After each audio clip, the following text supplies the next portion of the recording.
오늘 우리에게 주시는 말씀은 사도행전 4장 13절부터 31절까지 신약 192쪽 사도행전 4장 13절부터 31절까지입니다.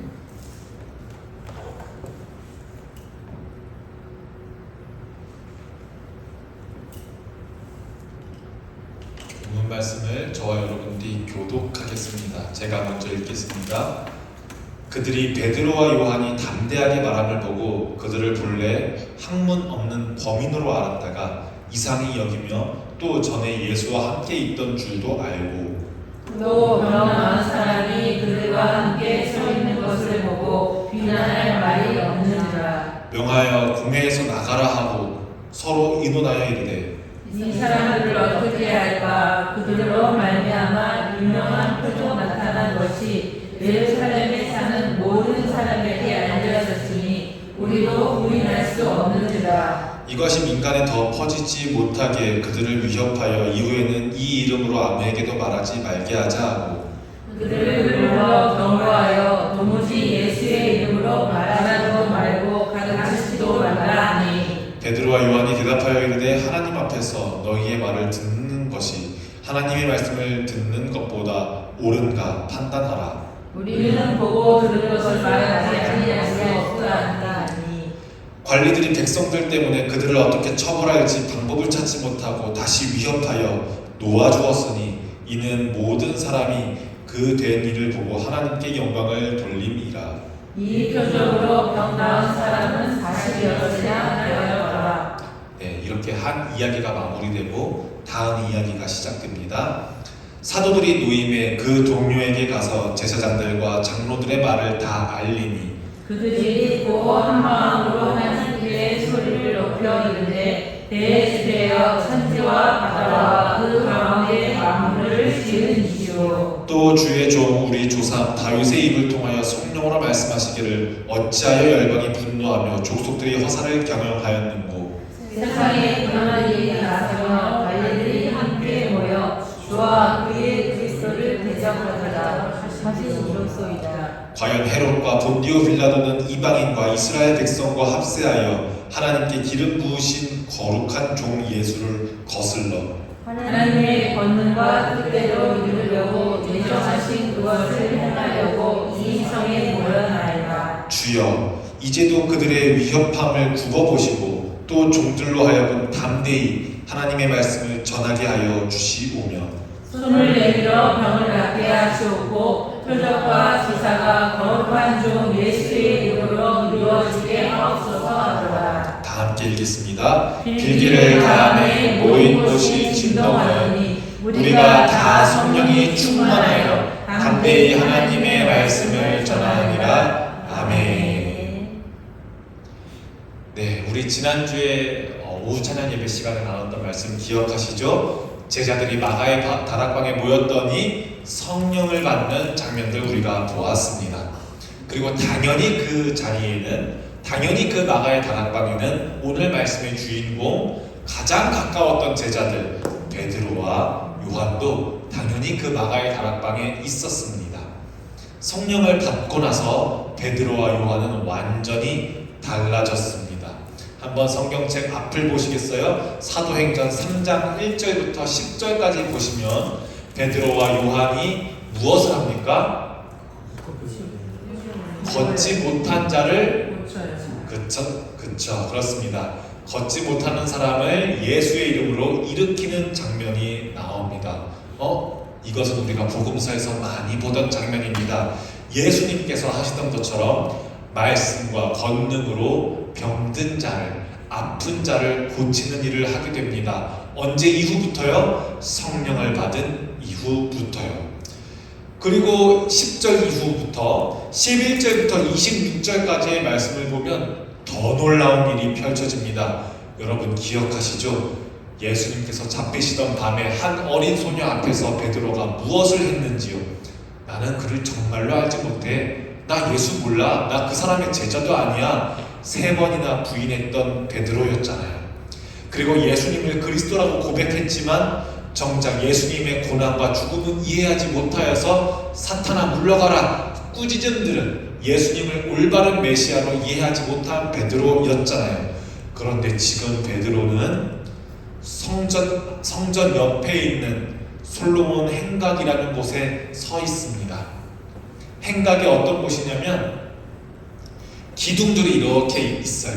기둥들이 있고 그 기둥들이 지붕으로 덮여져 있는 큰 복도나 원형 같은 곳입니다. 보통 성전 주변에 있는 공공장소, 사람들이 오가는 공간입니다. 그러니 지중해 그 중동의 태양이 쨍쨍 내려질 때 우리 한국 사람들은 공원에 있지만 그곳 사람들은 지붕 안에 이렇게 모여서 대화도 하고 물건도 주고받고 하는 그런 장소가 바로 행각입니다. 이 행각에서 모여있는 수많은 군중들에게 베드로는 지금 예수님을 담대히 전하고 있습니다. 한 소녀 앞에서도 예수님 이름도 못 꺼내던 베드로가 수많은 사람 앞에서 설교를 하고 있습니다. 이전과는 완전히 다른 모습입니다. 놀라운 변화입니다. 성령을 받자 베드로와 요한, 이 제자들은 누가 하던 일을 고스란히 하고 있습니다. 예수님께서 하시던 일, 가르치고 고치고 전파하는 사역을 그대로 이어서 하고 있습니다. 이전까지는 숨어 있었거든요. 예수님이 죽으신 뒤로, 다시 살아나신 뒤로도 이전까지는 모여서 숨어 있었거든요.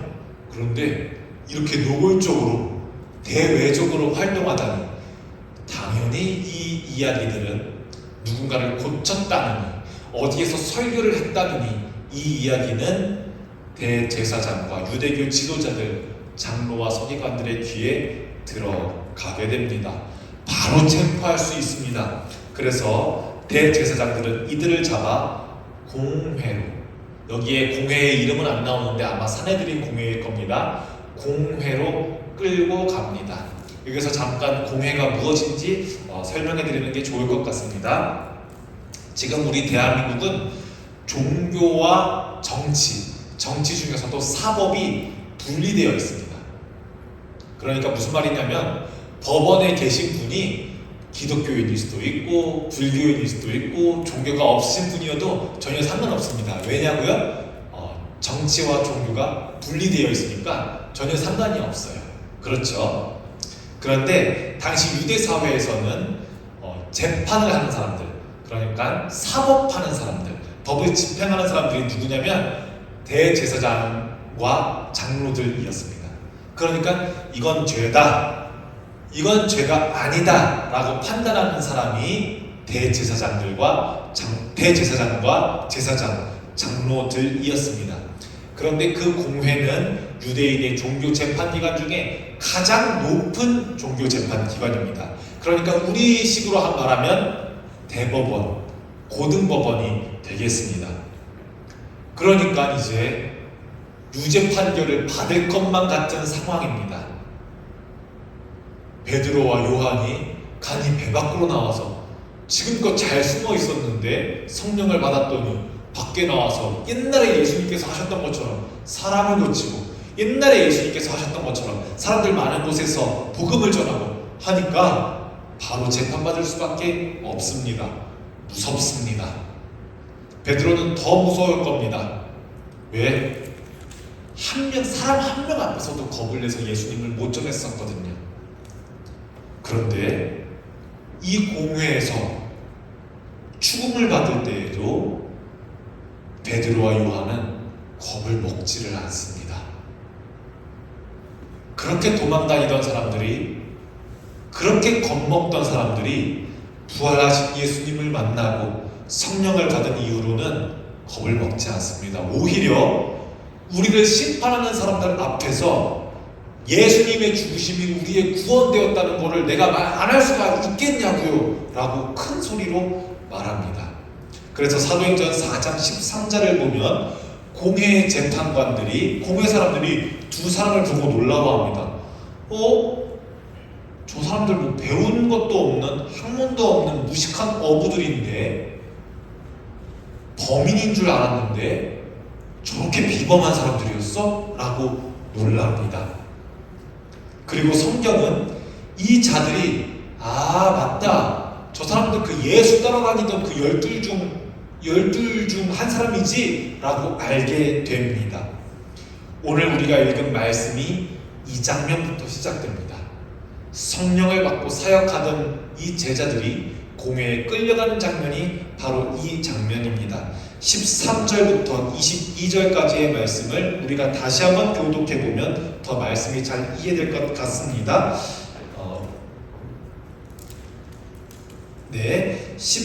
13절부터 22절까지 공회에 끌려온 베드로와 요한이 어떻게 행동하는지, 겁쟁이였던 베드로가 어떻게 행동하는지 다시 한번 보겠습니다. 제가 먼저 읽습니다.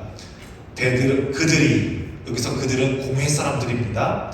그들이 베드로와 요한이 담대하게 말함을 보고 그들을 본래 학문 없는 범인으로 알았다가 이상히 여기며 또 전에 예수와 함께 있던 줄도 알고 또 병 나은 사람이 그들과 함께 서 있는 것을 보고 비난할 말이 없는지라.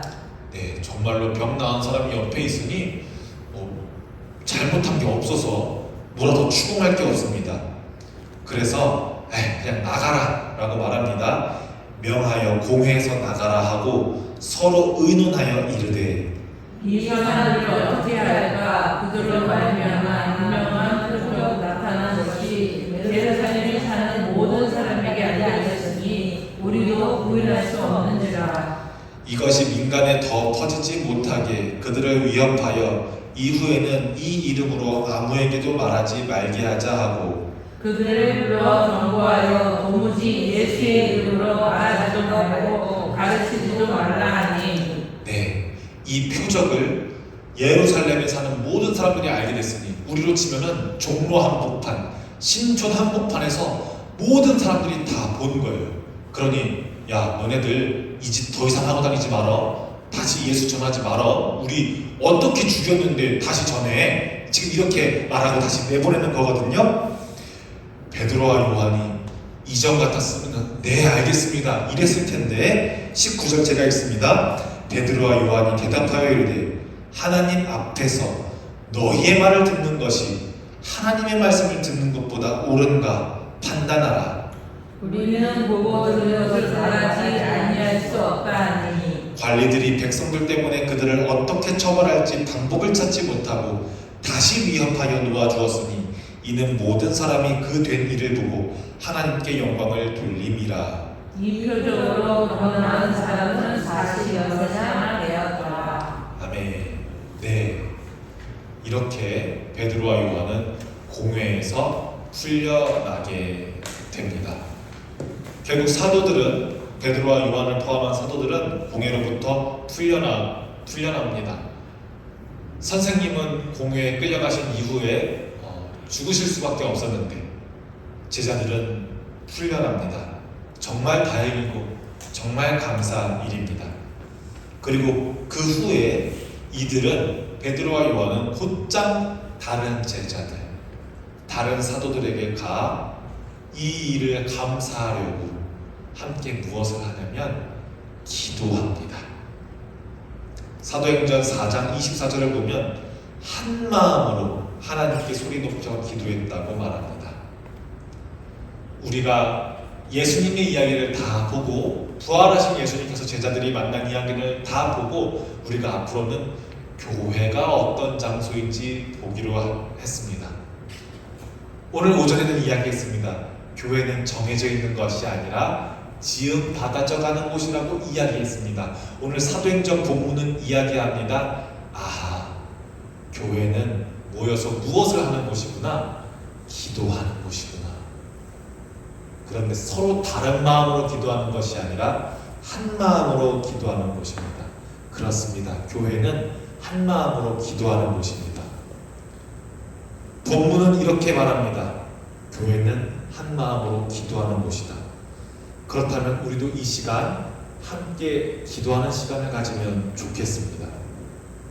우리 본향교회를 위하여서, 그리고 서로의 기도 제목을 나누는 교우들의 기도 제목을 위하여서 가정을 위하여서, 교회 안에 실족한 성도들, 아픈 성도들을 위하여서 우리도 기도하면 좋겠습니다. 누구처럼? 사도들처럼, 초대교회 성도들처럼 기도하면 좋겠습니다. 이 기도의 자리 가운데 성령님께서 역사하실 줄로 믿고 우리가 주님의 이름 한번 부르짖고 함께 통성으로 기도하겠습니다. 주여! 사랑하는 감사합니다. 우리가 한 마음으로 기도할 수 있는 교회에 모이게 하신 것 감사합니다. 베드로와 요한이 그랬던 것처럼, 초대교회 성도들이 그랬던 것처럼 우리도 기도로 모이는 교회가 되기를 소망합니다.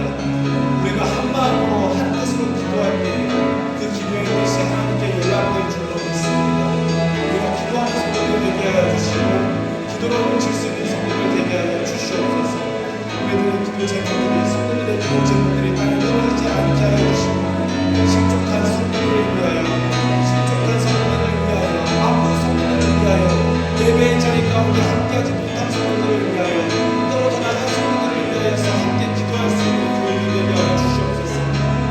타지에 있는 성도들이 있습니다. 바쁜 일 가운데, 일정 가운데 오지 못한 성도들이 있습니다. 그들을 위하여 함께 기도하여 주시고, 기도하게 하여 주시고, 함께 지어져가는 교회가 되는 우리 본향교회는 2020년 다시 말씀을 위해 온전하게 하시고 더를 견고하게 하신다는 그 말씀을 위해 우리가 함께 기도하는 성도들 되게 하여 주시옵소서. 우리 각자 삶의 기도 제목들이 있습니다. 그 기도 제목을 하나님께 아뢰게 하시고 성도들과 공유하게 하시고 함께 중보하시고 우리 교회가 되게 하여 주시옵소서.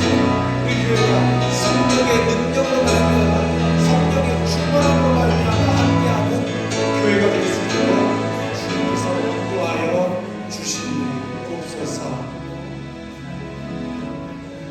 사랑의 하나님, 성령을 받은 제자들이 변하여서 예수님처럼 말씀을 전하고 예수님처럼 병든 자를 고친 것을 보았습니다. 우리의 삶도 성령의 능력으로 이 시간 변화되게 하여 주시옵소서. 공회 앞에서도 담대하게 복음을 전한 베드로와 요한처럼 우리도 진리 앞에서 부끄러워하지 않고 세상 가운데서 예수 그리스도를 드러내는 증인의 삶을 살게 하옵소서. 초대교회처럼 이 본향교회가 한 마음으로 기도하는 공동체가 되게 하시고 우리의 기도들이 하나님의 뜻과 만나서 이 땅에 아름다운 교회를, 교회다운 교회를 이루는 힘이 되게 하옵소서. 예수 그리스도의 이름으로 기도합니다. 아멘.